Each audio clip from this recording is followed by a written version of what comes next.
प्यार होता है, दे दे दिल जो वहीं दिलदार होता है।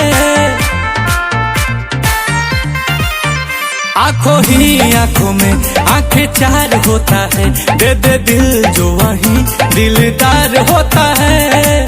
अपने सनम को प्यार से हमको थोड़ा देखा कीजिए, मेरे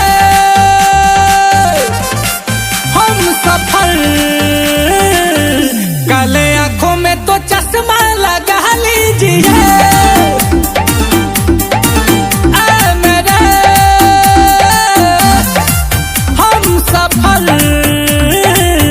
काले आंखों में तो चश्मा लगा लीजिए।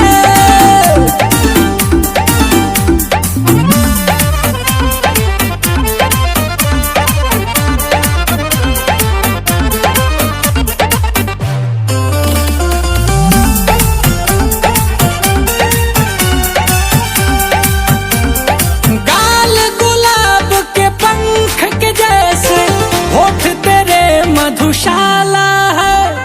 कह दो सभी से आज अभी से, आपका ये दिल वाला है।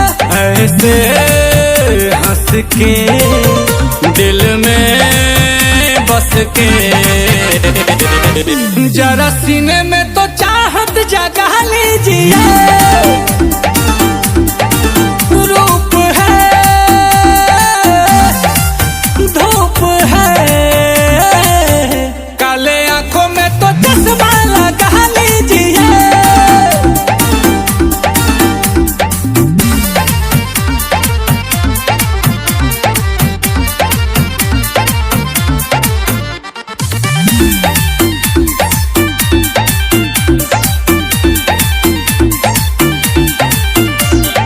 हुस्न की रानी तू मस्तानी, मौसम की बहार है तू।